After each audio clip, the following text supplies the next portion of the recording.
আজকে আমি বহুদিন পর একটু ঈদ উপলক্ষে বাড়ি আসলাম। আমাদের একটা ব্রহ্মপুত্র একটি শাখা আছে। আমাদের একটা ছোট্ট নদী আছে, যেটা সুতিয়া নদী বলে। ওপারে হইলো গাজীপুর জেলা, শ্রীপুর থানা, কাউড়ে ইউনিয়ন। আর এপারে হইলো গফরগাঁও থানা, ময়মনসিংহ জেলার পাইথল ইউনিয়ন। আমাদের এখানে অবশ্য আগে এরকম ব্রিজ ছিল না, শুধু একটা ট্রেন ব্রিজ ছিল। কিন্তু এখানে রিসেন্টলি একটা নতুন পাকা ব্রিজ ও পাশে আছে। আর মাঝখানে হইলো আপনার একটি রেল লাইন ব্রিজ, আর একটা নতুন ব্রিজ এখানে হচ্ছে। আমাদের যাতায়াতের সুবিধার জন্য একটা নতুন ব্রিজ করছে আর কি। এই আগে অনেক স্রোত ছিল, পানি ছিল, আগে দেখতাম ছোটোবেলায় দেখতাম নতুন নতুন অনেক ট্রলার যেত, ধরেন ধান, কাঁঠাল, পাট এগুলি নিয়ে যেত।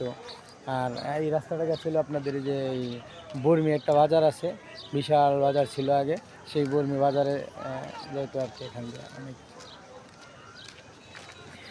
তাই একটু আসলাম আর কি বিকালবেলা ঘুরতে দেখতে।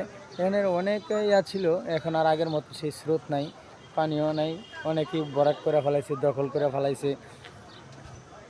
এই কারণে আর কি অনেকটা স্রোত কমে গেছে। আর এখন তো শুকনো মৌসুম, তাও মনে হয় অনেকটা খনন করা হয়েছিল আর কি। খনন করার কারণে একটু পানি পাওয়া যায়, কিন্তু উজানে এই দিকটা হলো উজান, উজানের সাইডে আর কি অনেক দখল করে ফেলাইছে। এই কারণে আগের মতো এত স্রোত বা পানি পাই না আর কি।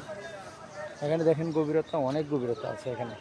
আগে আমরা ছোটোবেলা আসতাম মাঝে মধ্যে গ্রাম থেকে, এখানে এসে মনে করেন এই রেল লাইনের ব্রিজ থেকে জাপ দিতাম, নিচে জাপ দিয়ে গোসল করতাম। কিন্তু এখন আর সেই সোনালি দিনগুলি তাই জানি হারিয়ে গেছে। মানুষ, জনসংখ্যা বৃদ্ধি পাইছে, আবার রাস্তাঘাটের প্রয়োজন হয়েছে, আবার আপডেট হয়ে গেছে। আগের মতো এরকম নদী পথটা অনেকটাই কমে গেছে আর কি।